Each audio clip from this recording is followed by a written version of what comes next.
నమస్తే. ఎన్నో విశేషమైన కార్యక్రమాలు, ఆధ్యాత్మిక కార్యక్రమాలు మన ఛానల్ ద్వారా చూస్తూ ఉన్నారు. మీ నుంచి మంచి స్పందన లభిస్తూ ఉంది. గతంలో కూడా మైలవరపు నాగమణి గారితో నేను చాలా కార్యక్రమాలు చేసి ఉన్నాను.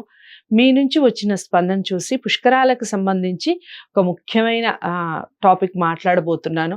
ప్రతి వీడియోని ఫస్ట్ నుంచి లాస్ట్ వరకు చూడండి. ఇక నాగమణి గారి గురించి చెప్పాలి అంటే త్రిజగద్గురు పీఠం వ్యవస్థాపకులు, అలాగే త్రిజగద్గురు పీఠంలో నాగప్రతిష్ఠకు సంబంధించి తన సేవల్ని అందిస్తూ ఉన్నారు. సనాతన ధర్మాన్ని కాపాడటానికి తను చేస్తున్న సేవలు అజరామరం అని చెప్పొచ్చు. అంటే చాలా సంవత్సరాలుగా వాళ్ళ వంశ ప్రతిష్టని కాపాడుకుంటూనే అలాగే నాగప్రతిష్ఠకు సంబంధించి చాలా మందికి అవగాహన కల్పిస్తూ ఉన్నారు. ఇక తన మాటల్లో వినే ప్రయత్నం చేద్దాం. ఆల్రెడీ చాలా వీడియోస్ మన ఛానల్లో ఉన్నాయి.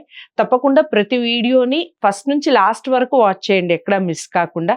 పుష్కరాలకి సంబంధించి నేను కొన్ని వీడియోస్ ఆల్రెడీ మన ఛానల్లో చేస్తున్నాను.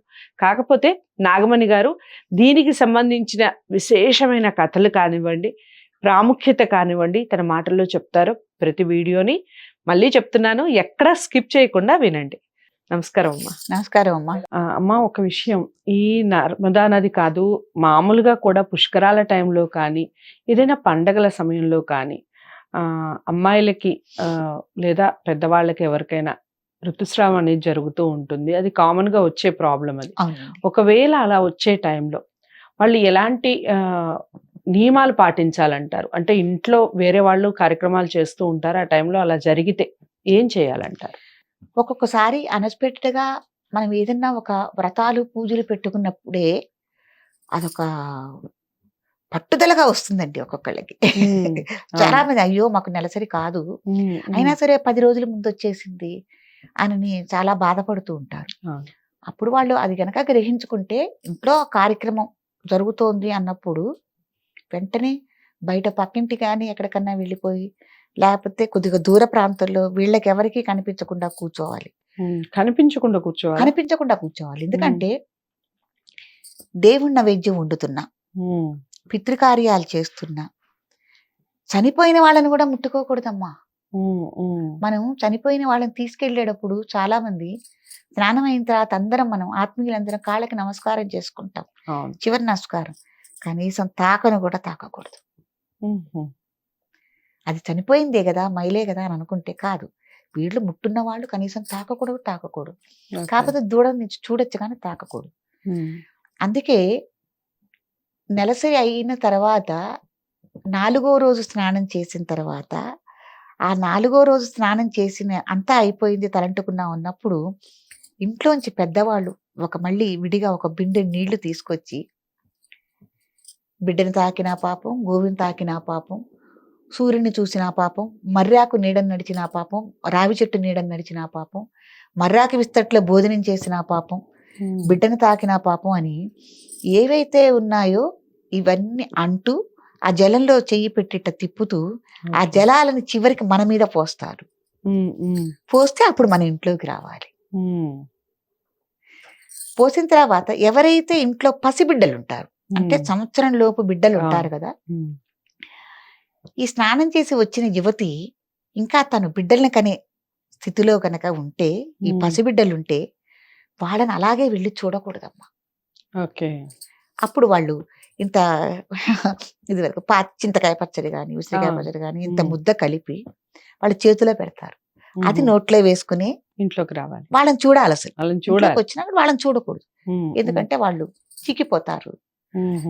ఒకవేళ ఈ స్నానంతోనే వాళ్ళు ఒకవేళ నెల తప్పితే వీళ్ళకి ఇబ్బంది, చిక్కిపోతారు అనని ఇది కూడా ఉన్నది. ఇంకా అయితే ఇంకొక విషయం ఏంటి అంటే, ఈ పుష్కరాల టైంలో గర్భిణీ స్త్రీలు ఉంటారు. చాలా వరకు వాళ్ళకి వెళ్ళాలని ఉంటుంది. నేను ఇలా ఉన్నాను, నా పరిస్థితి ఇలా ఉంది, మరి నేను వెళ్ళాలి అనుకుంటున్నాను, వెళ్ళలేకపోతున్నాను. గర్భిణీ స్త్రీలు కూడా అసలు నదీ స్నానం అనేది చెయ్యొచ్చా ఈ టైంలో? లేదు వాళ్ళ ఇంట్లో వాళ్ళు అనేది అసలు చేయొచ్చా? ఈ కార్యక్రమాలన్నీ ఎవరూ చేయకుండా ఉంటే మంచిదా? ఎందుకంటే గర్భిణీగా ఉన్నప్పుడు ఇల్లు నిర్మించకూడదు అని ఆపేసుకుంటూ ఉంటారు.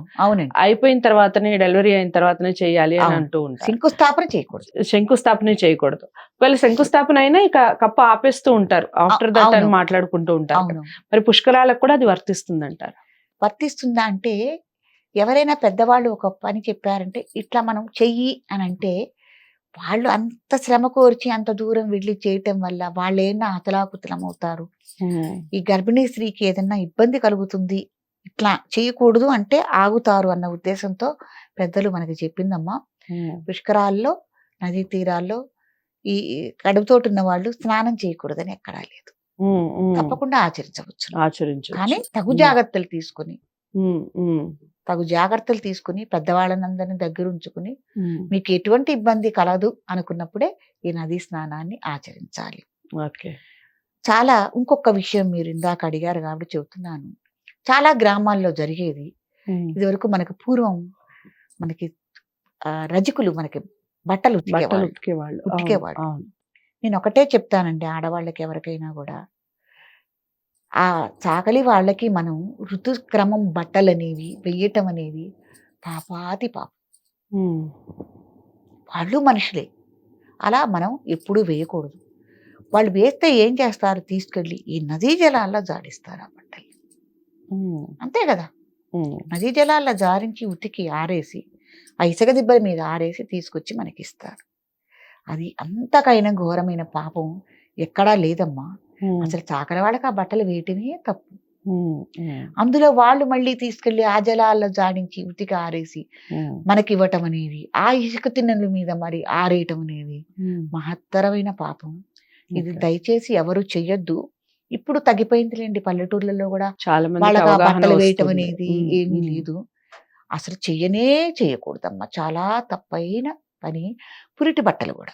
పుష్కరాలకి సంబంధించిన ప్రతి వీడియోని ఫస్ట్ నుంచి లాస్ట్ వరకు వాచ్ చేయండి, ఎక్కడ స్కిప్ చేయకుండా చూడండి. మీకు ఇంకా ఏమైనా డౌట్స్ ఉంటే కామెంట్ బాక్స్ లో తెలియచేయండి. మీరు నాగమణి గారిని కలవాలి అనుకుంటే స్క్రీన్ మీద కనపడే నెంబర్కి కాల్ చేస్తే నాగప్రతిష్ఠకు సంబంధించి మీరు ఇంకా ఎలాంటి వివరాలు కావాలన్నా తప్పకుండా తన వివరణ అందిస్తూ ఉంటారు. ఇది ఈ కార్యక్రమం యొక్క విశిష్టత. వీడియోస్ మాత్రం ఖచ్చితంగా వాచ్ చేయండి, అందరికీ షేర్ చేయండి.